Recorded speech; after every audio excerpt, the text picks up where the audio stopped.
on election night. I mean, the Democratic Party is the lowest it's been in total elected officials since Reconstruction. And now you got to fight for chairman. This guy, Representative Ellison from Minnesota, he's got all kinds of nefarious ties to the Muslim Brotherhood. Now Tom Perez taking him on. What do you guys make of the whole thing, or do you even care? Well, I don't think his ties are to the Muslim Brotherhood. I think it's the Nation of Islam, but it's still concerning. Same difference, though, isn't it? No. Okay. Okay. We got to get our Muslim fraternal organization sorted out. I mean, is that really who you want as the head of your party? Yeah, somebody with ties to Islam? I mean, does that make any sense? I mean, I don't have any problem with him being Islamic. I do have a problem with some of the organizations he's been affiliated with. And, you know, at the end of the day, is Keith Ellison who's going to bring the Democratic Party back? No, he's not. And I guess there's, you know, different visions for the Democratic Party, and that is American political system right now disaggregating, so nobody's going to be a majority party, and you just have sort of your 25% extremists, and in that case, sure, go ahead and choose him. Or do you try and build back to a party where you're going to have 51% at a minimum of the elected officials of the population of the popular vote? 51% in Congress. In that case, you need to choose someone who's going to have a broader base of support. We saw Tom Perez speak at the JJ dinner in Virginia. He was really I thought good. he was quite good.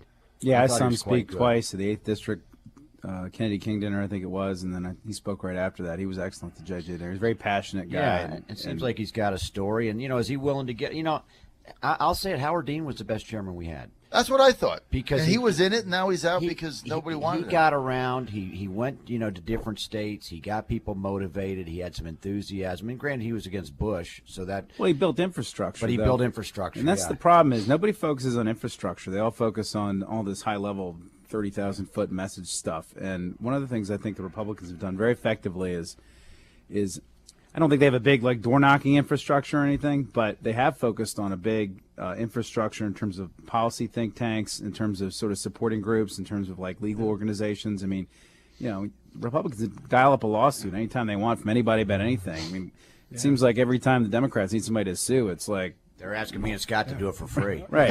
Yeah. Right. Well, one thing I like about Perez is he's not in Congress.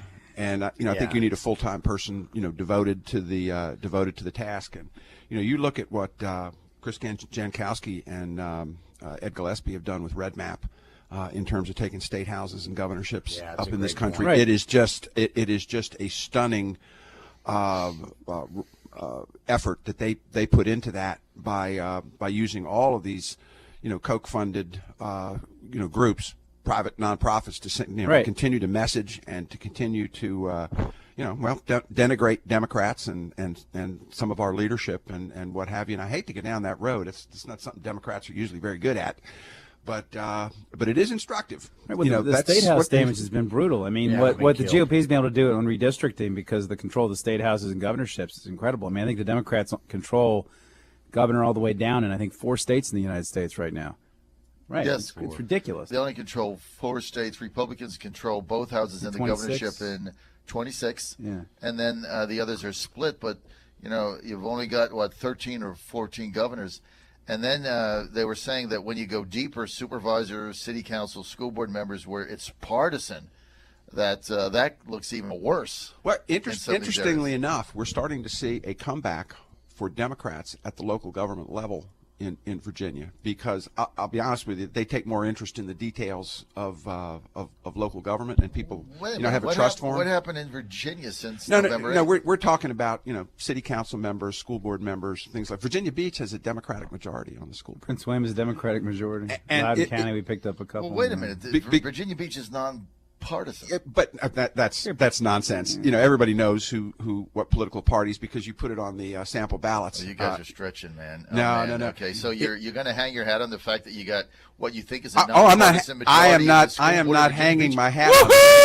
I am not hanging anything other than the Man. fact that you What a do sorry have. state you guys are in. No, That's your- you're looking at a That's your situation where example of your comeback. I got the school board majority in Virginia. No, Beach, although it's not it's not a comeback, John. But what it is indicative of people having certain trust in Democrats to run the things that are really important You to them guys on are the getting local hammered, level. Dave. That's all I can say.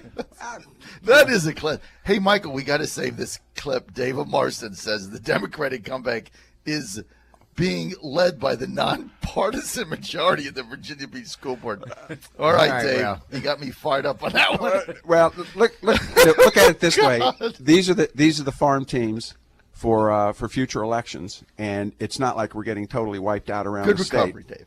That's how this works. All right. Well, I mean, you don't have a lot of good examples to find, so I guess that's one. Well, I think the point is, John, is I don't think Keith Ellison as a DNC chair is going to be leading the comeback. Right. Because Neither he's do I. going to become the issue. Right. And it's just not, for lack of a better term, it's just not the vibe we want right now. We heard this guy, Perez, right? He was at the JJ dinner. Also, He was our keynote.